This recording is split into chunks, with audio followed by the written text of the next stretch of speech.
it's James with Net News Ledger. We're here at the Delta by Marriott at the waterfront here in Thunder Bay in the beautiful downtown Port Arthur business area. And we're here with Jason Thompson, or maybe Jason Thompson 2.0. There's a lot more out of a lot less from Jason. Last time you were here, you were a lot larger. You've shrunk over the summer. Yeah, I've dropped over 70 pounds, new and invigorated. So if someone gets a hold of you at Superior Strategies, you'll share the secret, but it'll cost them? It'll cost them, yeah.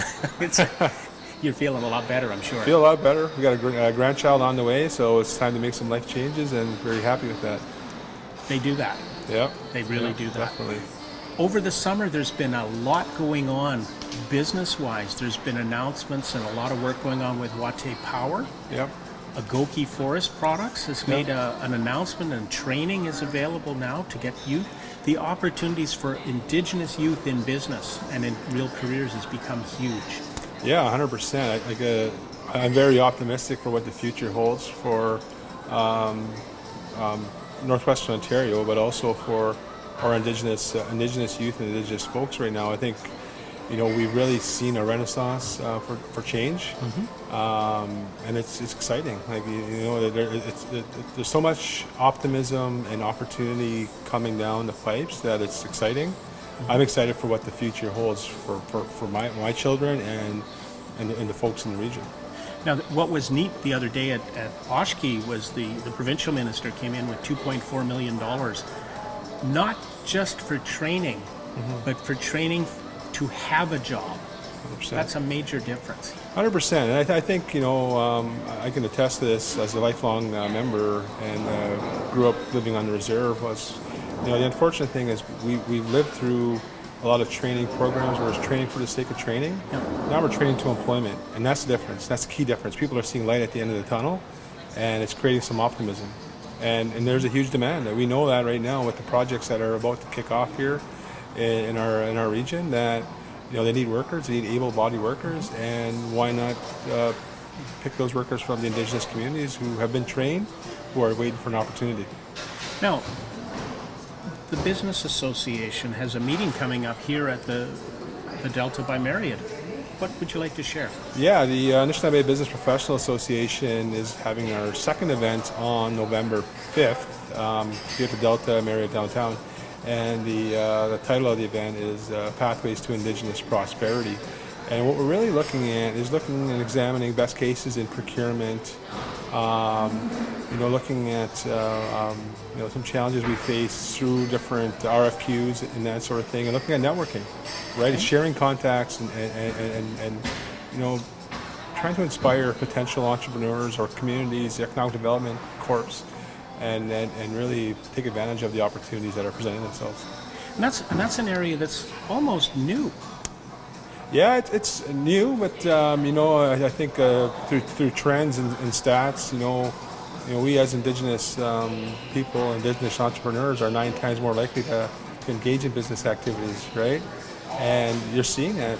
You're seeing that growth opportunity. I think there's a demand from corporate Canada to see this, and our challenge now is making that a reality. Okay.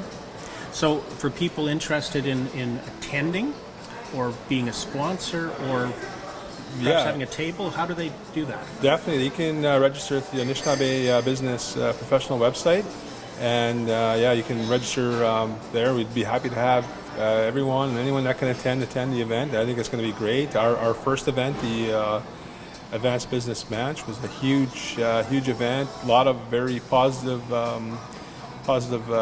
spin-offs from that, and we're looking to grow up on that. So we really want to be the voice of Indigenous business here in Northwestern Ontario, and we believe there's a huge need. Now, we're into a federal election. It's the 12th of September. The Prime Minister called an election on September 11th. Yep. What does that election mean, and what can be done to get the issue of Indigenous business moving forward in Canada? Really, I think there's an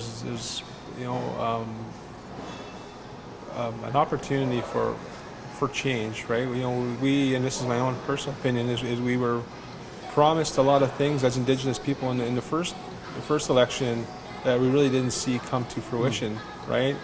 And I think we're tired of the promises. We want to see action, right?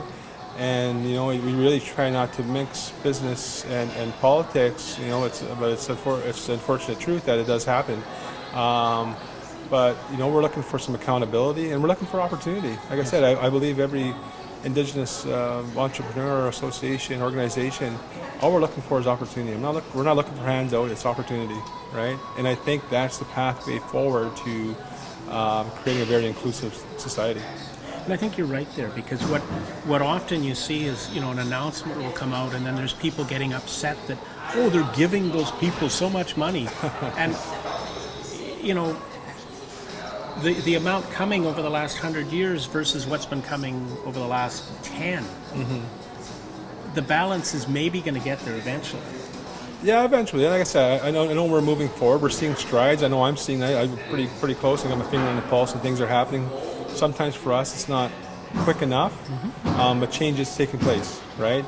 And I think ultimately we got to get past those stereotypes, you know, and beliefs on Indigenous businesses and Indigenous organizations. Say, you know what, give us an opportunity, right? You know, I use this analogy all the time. I said, all I'm looking for is an invitation to the dance, and it's up to me at that point to dance. And you know, I work with some great companies right now, and that are giving me the opportunity, and I believe we're exceeding expectations because the opportunities continue to come, right? And I think that goes to any Indigenous business. You know, what we're seeing right now is more so of a change in current directive where we want to be owners, we want to be managers, we want to help create what that future looks like, and not sit back and have that future told, this is what it's going to look like for you. We want to be a part of shaping that. And I think on that note, we will close out. But that's a good way to go. Want to be part of the game at center ice, passing the puck, taking the face off. 100%. James with Net News Ledger with Jason Thompson. This is Aboriginal Business.